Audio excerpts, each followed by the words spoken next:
جی پوچھیے.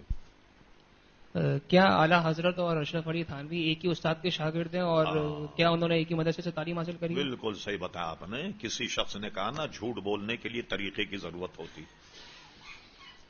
تو جو لوگ اعلیٰ حضرت فاضل بریلوی اور اشرف علی تھانوی کو ایک مدرسے میں پڑھاتے ہیں اور کہتے ہیں کہ یہ دونوں دیوبند میں پڑھتے رہے اور دیوبند مدرسے میں پڑھنے کے بعد جو حلوے اور پراٹھے پہ ان کا کوئی اختلاف ہو گیا تو انہوں نے اپنا مدرسہ دیوبند بنا لیا اور اعلیٰ حضرت بریلی آ گئے اور یہاں آنے کے بعد انہوں نے اپنا مدرسہ جو ہے وہ الگ بنا لیا.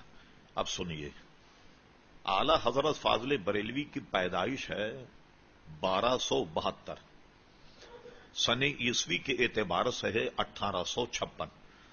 اعلیٰ حضرت فاضل بریلوی 1 سال کے تھے تو جنگ آزادی، جہاد آزادی لڑی گئی، جس کو 57 کی جنگ کہتے، جو انگریزوں کے خلاف علامہ فضل حق خیر آبادی رحمت اللہ علیہ نے فتویٰ دیا اور پورے ہندوستان میں لاکھوں آدمی مرے، فوجی بھی مرے. بہادر شاہ ظفر کا زمانہ تھا اور جو مسلمان مجاہدین تھے ان کے جنرل، ان کو بھی شہید کیا گیا. یعنی اگر آپ سقوط دہلی کا نقشہ ملاحظہ فرمائیں تو پورے دہلی میں لاشیں ایسی پڑی تھیں کہ کتے ان کے پیٹ میں سے آنتیں نکال کر کے کھا رہے تھے. پوری دلی کا مسئلہ یہ تھا، سمجھے؟ تو یہ اس کو جنگ آزادی، جہاد آزادی کہتے ہیں کہ جس پہ تقریباً 98 یا 99 علماء کے دستخط تھے کہ انگریز سے جہاد فرض ہے اس پر. اور اس کے سرکردہ جو تھے وہ علامہ فضل خیر آبادی رحمت اللہ تعالی تھے، جن کو جزائر انڈیمان بھیج دیا گیا. بہت سارے علماء کو جو ہے وہ پھانسی دے دی گئی. اب آپ نے آج جو ہے کیا ہے چل رہا ہے جناب، 1400 کون سا سن چل رہا ہے؟ 33 ہے. 33 ہے. ٹھیک آج سے 33 سال پہلے اخبار میں جائیں، فائل نکالیں اور دیکھیں کہ جشن دیوبند کب منایا گیا. تو آج سے 33 سال پہلے جشن 100 سالہ دیوبند منایا گیا. یعنی اب دیوبند کو بنے ہوئے 100 سال ہو گئے. تو کیا مطلب ہوا؟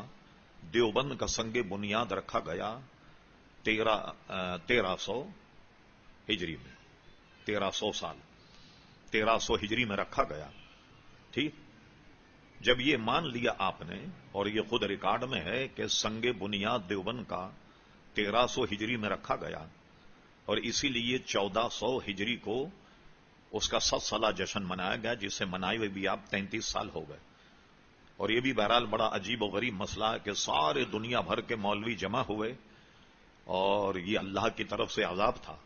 خود علماء دیوبند نے اس ایک دینی تقریب کی، جو اس کو وہ کہیں، اس 100 سالہ جشن کی صدارت اندرا گاندھی نے کی تھی. اس کے فوٹو بھی ہمارے پاس موجود ہیں، کوئی انکار نہیں کر سکتا. اندرا گاندھی، اور اندرا گاندھی کو بٹھایا کہ سارے مولوی تو نیچے جیسے اسٹیڈیم نہیں ہوتا کہ ایسے بتدریج سیٹیں ہوتی ہیں، تو ایسے علماء اور مولوی پورے دیوبندی وہاں بیٹھے تھے اور اوپر سر پر اندرا گاندھی بیٹھی ہوئی تھی. ٹھیک، اب پتا چلا کہ 1300 میں دیوبند کا سگ بنیاد رکھا.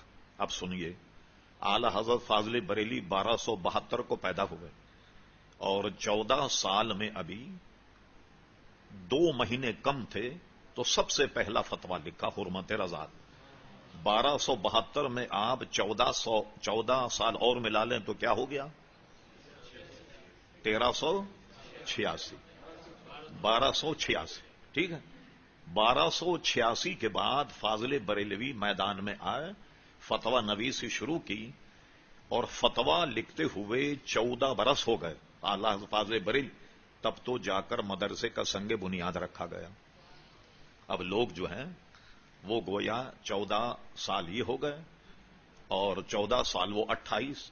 اب 28 سال یا 26 سال پہلے اعلیٰ حضرت کو دیوبند میں داخل بھی کر دیا، فارغ التحصیل بھی کر دیا اور حلوہ پراٹھے پہ جھگڑا بھی ہو گیا اور اعلیٰ حضرت نے آن کر بریلی میں اپنا مدرسہ الگ بھی بنا لیے. یہ ہے وہ مارے گھٹنا پھوٹے آنکھ. سمجھے آپ؟ بھائی جھوٹ بولنے کے لیے بھی طریقے کی ضرورت ہوئی، اتنا جھوٹ بول رہے. اور میں بتاؤں، میں نے بہرحال اپنے حیثیت کے مطابق جو کہتے ہیں نا دیوبند میں پڑھا اعلیٰ حضرت کتابوں کا مطالعہ کیا، اعلیٰ حضرت نے کئی خواب بھی دیکھے بے شمار خواب جس کا ذکر وہ اپنے فتاوے میں کہیں نہ کہیں کرتے ہیں. میری نظر سے کہیں نہیں گزرا کہ اعلی حضرت نے دیوبند کبھی خواب میں بھی دیکھا اور لوگوں نے وہاں پڑھوا دی اعلی حضرت کو لے جا کر کے کہ وہ تو وہاں کے فارغ التحصیل ہیں وغیرہ وغیرہ. اس سے اندازہ لگائیے یہ کتنا جھوٹ ہے. صرف آپ کی دلچسپی کے لیے کہتے ہیں کوئی جھوٹ بولے نا تو طریقے کی ضرورت ہوتی ہے. وہ طریقہ کیا ہے جھوٹ بولنے کا وہ بھی سن لیجیے آپ. میں اس لیے کہ ذرا نگرانی رکھیں آپ. کیا تاریخ ملائیے ذرا دیکھیے آپ تاریخی اعتبار سے کتنی یکسر غلط اور جھوٹ بات ہے. کوئی صاحب مہمان کسی کے یہاں آئے انہوں نے ان سے کہا کہ آپ کھانا کھا کے جائیے. انہوں نے گھر میں آن کر کے پوچھا چھوٹا سا مکان تھا اپنی بیوی سے آج کیا پکے گا مہمان آئے. بیوی تھی کوئی تیز ترار آج کل کی کہنے لگے خاک پکے گا. جب دیکھو مہمان چلے آ ابھی چائے بناؤ تو ابھی یہ کرو وہ کرو خاک پکی. مہمان نے سن لی. وہ جب باہر آئے تو انہوں نے کہا صاحب معذرت کھانا وانا تو ہم نہیں کھائیں گے. کہنے کیا ہوا کیوں برا کہنے لگے بیگم کی آواز آئی خاک پکے گا. ارے کہنے لگے آپ سمجھے ہی نہیں. یہ بتائیے آپ خاک کا الٹا کرو تو کیا بنتا. اس نے کہا کاخ. کہنے لگے کاخ فارسی میں محل کو کہتے ہیں. اب محل کا الٹا کرو کیا بنتا ہے. انہوں نے کہا لحم. کہنے لگے لحم عربی میں گوشت کو کہتے ہیں. تو میری بیگم نے کہا کہ آج آپ کے مہمان آنے کی خوشی میں گوشت پکے گا. دیکھا آپ نے کیسا نبھایا جھوٹ. اور خدا کے بندو جھوٹ بولو تو کم سے کم طریقہ تو سیکھو جھوٹ بولنے کا. کہاں اعلی حضرت کو فتویٰ لکھتے ہوئے 14 سال گزر گئے اور اس کے بعد تو دیوبند کا سنگ بنیاد رکھا گیا اور آپ نے اعلی حضرت کو دیوبند میں داخل بھی کر دیا. اشرف علی تھانوی سے جھگڑا بھی کر دیا اور اعلی حضرت کو بریلی بھیج دیا. اعلی فاضل بریلوی اپنی 4-5 پشتوں سے بریلی شریف میں رہتے تھے. یہ افغانستان کے رہنے والے تھے. افغانستان سے ہجرت کر کے لاہور آئے. یہ لاہور کا جو شیش محل ہے یہ اعلی فاضل بریلوی کے جد امجد کی ملکیت تھی. بریلی شریف آئے. سعادت یار خان جس کو آج کہتے ہیں نا بریگیڈیئر تو یہ مغلیہ سلطنت کی فوج کے بریگیڈیئر تھے اور ان کو پھر ان کے والد کو جو جاگیریں دیا کرتے تھے مغلیہ سلطنت کے تاجدار وہ ساری جاگیریں اعلی فاضل بریلوی رحمت اللہ علیہ تک آئیں. اور یہی وجہ کہ اعلی حضرت نہ کسی سے کبھی چندہ لیا اور کوئی معاملہ نہیں. وہ مالی طور پر ایک نواب تھے اور ان کو لکھنے پڑھنے میں سے فرصت نہیں ملتی تو اپنے بھائی مولانا حسن رضا خان صاحب فاضل بریلوی رحمت اللہ علیہ سے فرمایا یہ زمین کے تمام امور تم جانو مجھے اس میں سے کچھ نہیں چاہیے. مجھے صرف جوابی لفافے قلم سیاہی اور کاغذ جو میرے لکھنے کا کام ہے بس یہ مجھے چاہیے. تو ساری گھر کی ضرورتیں وہ پوری کرتے اور قلم دوات کاغذ لفافے اس لیے کہ اعلیٰ جوابی لفافہ بھی نہیں مانگتے کسی سے. اور کیا کہتے ہیں کوئی اگر خط لکھتا تو اپنے پاس سے جوابی لفافہ اس کو ارسال کر.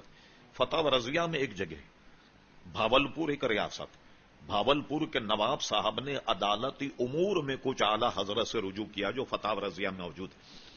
حضرت یہاں عدالتی نظام یہ ہے قاضیوں کے لیے عدالت کے لیے یہ قواعد کچھ ہیں ذرا اسے مرتب کر کے بھیجیے گا تاکہ ان کو نافذ کیا جائے. زمان میں نواب تھے بڑے سنی صحیح العقیدہ لوگ تھے دیندار لوگ تھے اللہ سے ڈرنے والے لوگ تھے.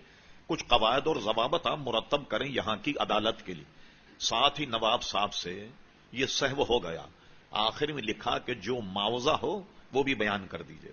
ظاہر ہے کہ اتنی تحقیق جستجو پورا نظام عدالت آپ بنا کر بھیجیں گے تو کچھ نہ کچھ خدمت تو آپ کی جائے. اعلی حضرت نے پورا نظام بنا کر کے دیا جو فتح رضیہ میں موجود ہے اور آخری میں لکھا الحمدللہ فقیر کے یہاں فتاوے پر کوئی معاوضہ نہیں لیا جاتا. یہ بھی حل لکھ دیا. تو اس طریقے سے وہ دین کی الحمدللہ خدمت کرتے رہے. تو یہ لوگوں کا میں نے اس لیے کہا کہ کئی جگہ یہ سوال اٹھتا ہے اس کو میں نے ذرا تفصیل اس لیے کر دی کہ آپ کے ذہن سے یہ بات نکل جائے کہ کوئی مولوی اشرف علی تھانوی اور ایک مدرسے میں پڑھتے رہے ایک استاد کے شاگرد تھے. یہ بالکل سرے سے بات غلط ہے. یہ شواہد ساری کتابوں میں چھپی ہوئی موجود ہے اس میں کوئی ابہام نہیں. اور کوئی صاحب